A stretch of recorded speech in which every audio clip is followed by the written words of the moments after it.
Hi. So, welcome. Hello. It's Elul. Actually, today it's Chai Elul, the birthday of the Baal Shem Tov, and the Alter Rebbe, the Rebbe of Lubavitch. But I'm actually going to be giving over something from Reb Nosson, the main student of Rebbe Nachman, whose Chassidus also obviously derives from the Baal Shem Tov.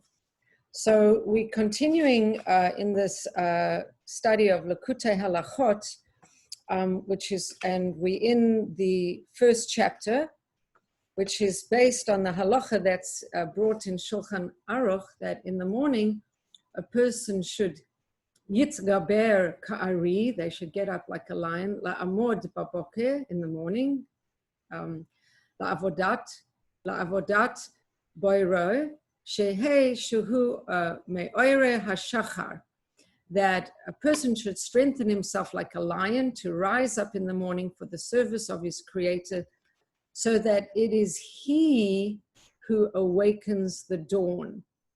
So, yitzgaber ka'ari, get up like a lion, la'amod baboke la'avodat haboire shehei hu ma'oire hashacha, that in this getting up like a lion, you will assist in the awakening of the dawn, which we're interpreting as the redemption, the new day, the new way of being that's going to be part of the messianic dream, the reality. So we're birthing a new day, and what are we supposed to do? Yitzgaber ka'ari, get up like a lion, to serve Hashem, a service of our Creator.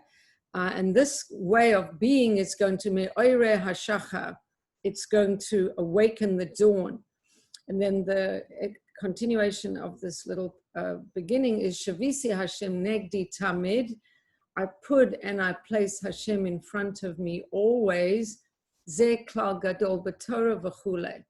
So Reb Nosson, and this is a great principle in the Torah, that we should always put Hashem in front of us. So Reb Nosson, who is Rebbe Nachman's main student and wrote down many of Rebbe Nachman's teachings, was asked by Rebbe Nachman to make an explanation on the Shulchan Aruch, on all the halachas. And so we're talking and have been talking about in the last few sessions, and I believe this is the 5th lesson. It's going to have a little bit of review.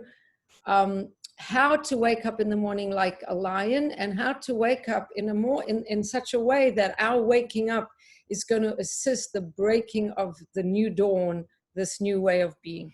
And what Rebbe Nachman has told us so far, what Rebbe Nosson has told us so far, is how important it is for us to find the good point within ourselves and to find the good point in others. And we're going to continue on that track, but with a little bit of elaboration today.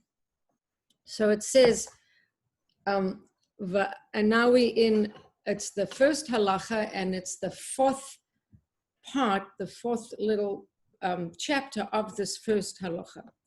Va'az ke shenit ratza Hashem yitbarach leMoshe al yedei shematza tov b'chol Yisrael afilu acha ma'aseh egel kenema lamala. So what Rabbi Nachman is saying is that Hashem became favorably disposed towards Moshe as a result of his finding good in every single Jew, even after the incident of the golden calf. Now, why was Moshe able to find good in every single person, even after the incident of the golden calf, which was a huge betrayal, in a way of, could have been seen as a huge betrayal of Hashem? He had just given the Torah, and now it seems like his people, his beloved chosen nation, are turning to other gods or other ways of seeking spiritual enlightenment. How can that be? Didn't Hashem just present them with this wedding gift of their betrothal the Torah, which says don't turn to other gods, just me, no idols, no idol worship. And then Moshe doesn't come back from his trip to Har Sinai, and he's a little delayed, and right away they're turning to idols and dancing and prancing in front of these idols. So Hashem was ready to wipe out the whole Jewish people from existence and start anew with just Moshe to begin a new nation. And Moshe advocated on their behalf. Why was Moshe able to advocate on the behalf of the Jewish people even after the incident of the golden calf? Why? Ki Moshe haya kulo tov. Because Moshe was completely good. How do we know that he was completely good? It says Bechinat, and referring to when he was born in Parshas Shemot, in Sefer Shemot, the second chapter, the second verse, it says, Vatere oiso kitovhu, that his mom, when he was born, she saw he was good. How did she know he was good? So Rashi tells us that the whole room that Moshe was in when he was born filled with light. Now I have that beautiful sun behind me. Light is always the symbol of goodness and purity and divine inspiration and divine guidance and divine connection to truth. It's always going to be connected to light. So when Moshe was born, he was completely good. How did they know he was completely good? Because upon his birth, the whole room filled with this kind of light. We know a tzaddik sees from the one end of the world to another. Light, vision, perception, clarity, divine inspiration, divine information. It's all connected to light. So when Moshe Rabbeinu was born, the whole room was turned to light. So this is interesting because I didn't really attach a meaning to what that meant. I just thought he's righteous. But Rabbi Nachman says that part of his righteousness was his ability to see good in other people. He wasn't just good for himself. He wasn't just good in of himself. His goodness was able to transcend and translate into him being able to see good in every single person, even after this tremendous sin, tremendous mistake, tremendous falling of the Jewish people when they were so misguided and so confused by the Satan. The Satan did the greatest act of false news by having a banner up in the sky that says, Moshe is dead, he's on his way to Shemayim, he's never coming back to you. They all believed that and said, oh no, we need to create a substitute. And so they started worshiping the golden calf. Even after that, despite that, Moshe could always see good. V'tei re oso ki tovhu. V'al ken haya lo koach tamid limtso hatov b'chol echad. Because of this, he had the koach, the power to always see, to find, to look, to find, and to see the good in every single Jew. Afilu ha-posh'ei Yisrael k'ne'emar lema'ala. Even the sinners of the Bnei Israel, he could still see they were damaged, they were injured, they were confused, they had issues from their childhood. There's a reason why they make faulty choices, hurt people, do bad things, and in this case, worship idols. V'al yedei zeh nitratza Hashem yitbarach k'ne'emar lema'ala. And because of this, Hashem was placated. And what did he do? Va'az tziva lehem al malechet hamishkan. And because Hashem got placated, and he got placated because of the advocacy of Moshe Rabbeinu, who could see good in every person, therefore they merited to get the obligation, the mitzvot, to construct the Mishkan, which would be a way of coming back into a relationship of peace with Hashem. Sheyavi kol echad nidvat libo lemelechet hamishkan. And every person was able to contribute towards the Mishkan's construction according to the generosity of the person's heart. Now, this part, I taught it already, but I really feel like it needs to be retaught and retaught and re-expressed and re-expressed, because what's Reb Nosson is going to explain in the next part of this little chapter is the basic idea under the word, or extrapolating on the word Tiferet. Now, my yoga business is called Tiferet Movement. And this word Tiferet is really a word for harmony or beauty. But it's also a word for multiplicity. How does harmony or beauty come about? It comes about through the integration of many ideas that are blended seamlessly into a beautiful harmony. Now, see how this word Tiferet and the idea of Tiferet is going to start playing out through the lesson. So, because Hashem accepted Moshe's advocacy in seeing good and the good point in each person, therefore, he was able to give them the Mishkan and the construction of a Mishkan as a way of, okay, you're sorry, so now let's give you this Mishkan, you'll build it, and through that we'll re-establish the relationship. Ki haya mo'ere hatov shebachol echad v'kol echad kafi hatov shehaya lo havi nidvat libo hatov lemelechet hamishkan. What Reb Nosson says here is, I think, one of the most beautiful things that I've learned maybe ever. That's a lot to say, but it's a very powerful thing.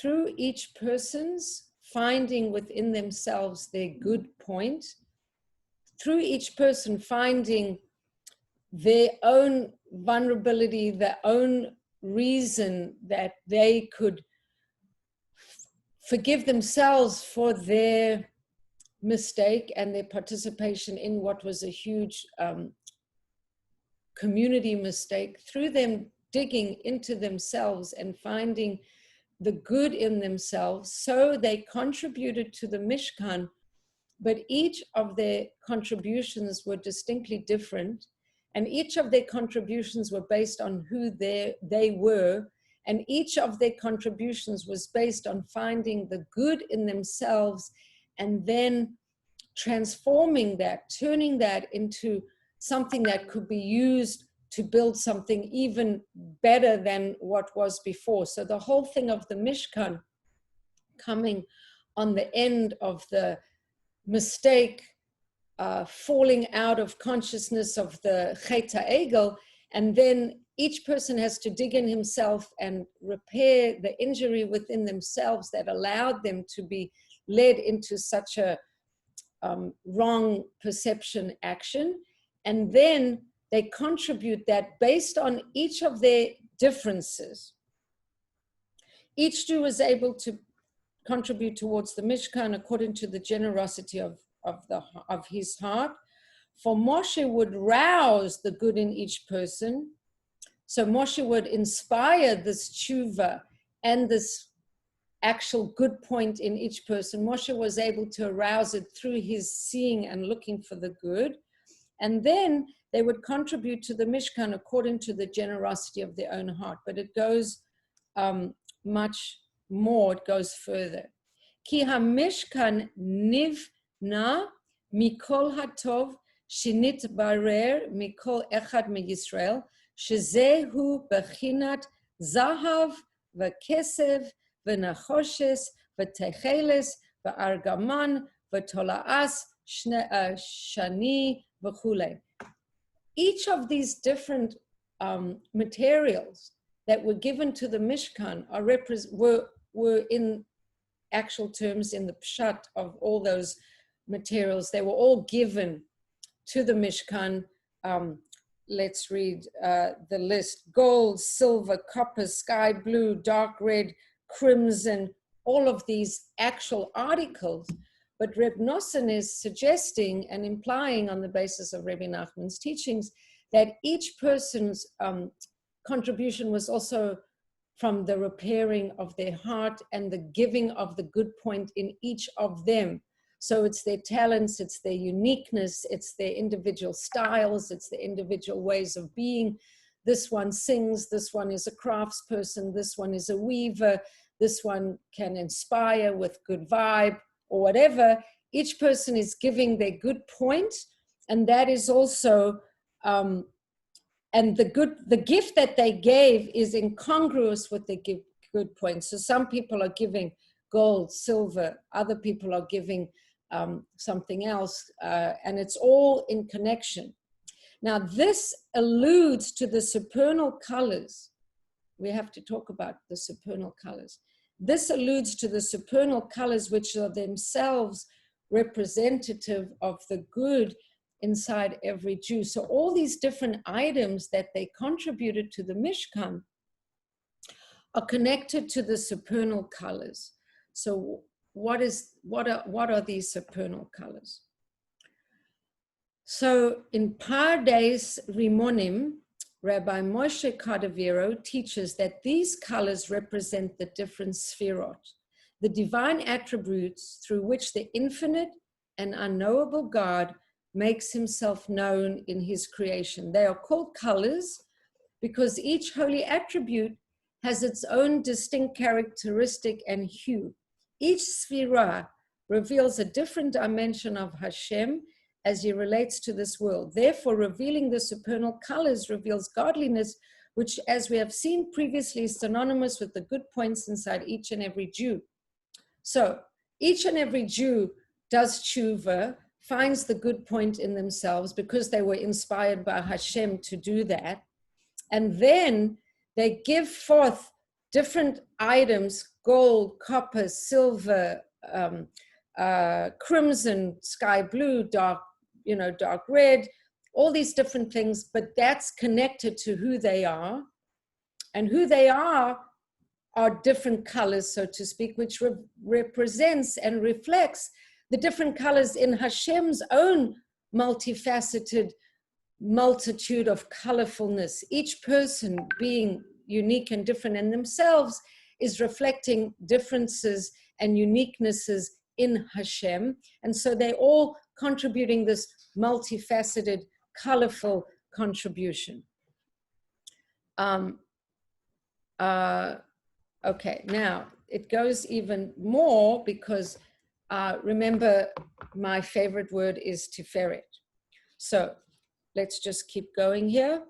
Hem bechinat hagavinin aliyin. These are representative of the colors above, of Hashem's colors. Shehem bechinat hatov sheyesh b'chol echad, shezehu bechinat Yisrael asher b'cha etz pa'er. So now there's a quote here, and the quote is from Yeshayahu, and the quote is, "You are my servant Israel, in your etz pa'er I take pride." So Yeshayahu says, in the words of Hashem, "You are my servant Israel. In your etz pa'er I have a special nachas.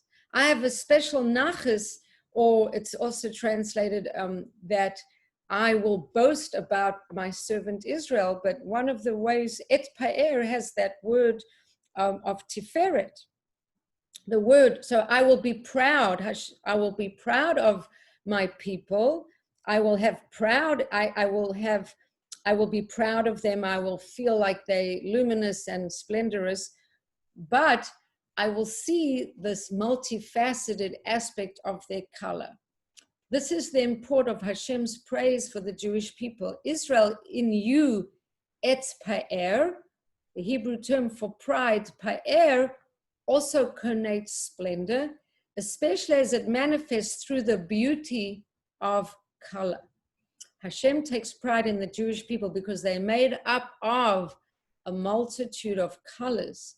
These are the good points inside every Jew, which are likewise inclusive of many colors. For each Jew, even the least worthy among them, has a good point that is unique and so not found in his companion. as Rabbi Nachman has explained elsewhere, on account of each Jew's unique good point and his unique color, Hashem takes pride in all of them in the splendor of their encompassing beauty. So I'm going to read that in the text, and then we'll carry on. Shehem kululim migavinin sagiin. They have a multitude of colors. Hainu hanakudot tuvot sheyesh b'chol echad b'Yisrael. And so too, the nakuda tova in each person has a different color. Shehem kululim migavanim sagiin. They're from a multitude of colors. Ki yesh b'chol echad b'Yisrael nakuda tova. Afilu b'hapachutim shebahim. Even the sinners amongst them. Ma she'ein b'chavero kamavoer b'makom acher. Hashem yitbarach mitzpa'er b'hem kaneh ma'lamala. Hashem loves the diversity. So what's the point of making yourself like someone else? If you have a unique color and you have a unique style and you have a unique, and because of that, you will have a unique voice, you will have a unique perspective, you will have a unique way of being. And that's exactly what Hashem wants you to be, exactly who you are. What's the point of stifling that voice or shutting it down or hiding behind other different colors of other people and not showing your own light and your creativity and your own uniqueness? That's not going to help the rising of the new dawn. The way the light's going to come out from below the horizon to above the horizon is by everyone showing the good in themselves, seeking it out, finding it, showing it, and presenting it. And this relates as well to the colors that were in the Beis Hamikdash, and before that in the Mishkan, the concept of the gold and the silver. So just to stress, et pa'er is the root of tiferet, right? On account of the pa'er, the splendor of the supernal colors, the Jewish people's good points, Hashem says, Israel, in you, etz pa'er, I take pride. Pa'er is etymologically similar to tiferet, beauty. The sphere of tiferet, because it's inclusive of all the colors, it's called an encompassing beauty. So the tiferet, the beauty, the harmony we all seeking, is including of all the colors. No colors should be left behind. And this is all the colors that were in the Beis Hamikdash, and before that in the Mishkan, the concept of the gold and the silver that each Jew contributed according to the generosity of his own heart, for all the numerous good points which are synonymous with all the different supernal colors inside every Jew were included there. Therefore, it was specifically after the incident of the golden calf, when Moshe had searched out and found the good point that exists inside every single Jew, that they were then tasked with constructing the Mishkan. For the Mishkan was built from these good points, these beautiful colors. And then Reb Nosson goes back to this quote from Shir HaShirim that he spoke about before. I am black because of the incident of the golden calf, but I'm pleasing because of the construction of the Mishkan. It is by virtue of the good points I still find inside myself, which conceptually are the materials for the construction of the Mishkan. Just in conclusion, it is understood by the Rebbe's words in his lesson that through the good found in every single Jew, a Mishkan gets constructed. And so the tzaddik who's capable of finding all the good that exists in the entire Jewish people, who conceptually is the chazan, as we spoke before, the chazan, he brings it all together and he makes a kehillah and he sings the davening, or he's like the architect and he brings it all together and constructs the Mishkan. And it says here, study the Rebbe's words there, that this Mishkan is constructed primarily from that good that we see in ourselves and then see in other people. And this is amazing. So in conclusion, Reb Nosson has shown that dawn represents a person's good point, which once roused and awoken is used by the tzaddik, the Moshe, the person who builds the Mishkan, Moshe with Bezalel's help, of course. He builds a Mishkan, a dwelling for the Shekhinah in this world, and a source for the pure breath that enables a person to study Torah in purity and holiness. We spoke earlier that the little children have this pure breath, and the chazan takes all the good points in a kehillah, and that's how he's able to sing the davening. So in our own lives, I just want to end with a blessing. In our own lives, when we see the good point in ourselves and we see the good points in the people around us, we can construct a Mishkan of time and space, a Mishkan in whichever space we're in whichever time we're in, we can construct a Mishkan in which we can exist, a place to bring down the Shekhinah. We learned in Perkei Avos this week that when a few people gather together and they bring in words of Torah, then the Shekhinah comes, and if we see the good in each other and the good in ourselves and we offer that up, then we've constructed a mini Mishkan. I bless all of you to find the good in yourself, find the good in those around you, and create little miniature Mishkanim where the Shekhinah can be revealed through the seeing and endorsing of the good point in yourself and each other. Have an awesome day, a meaningful Elul, a beautiful Chai Elul, and of course, Ketiva v'Chasima Tova. May you be inscribed and sealed for a magnificent year in which we really see that sun rise high and higher to that it's a place fully in the sky, expressed, shiny, warming all of us with the illumination of the Torah of Chassidus and the new Torah of Mashiach. Amen.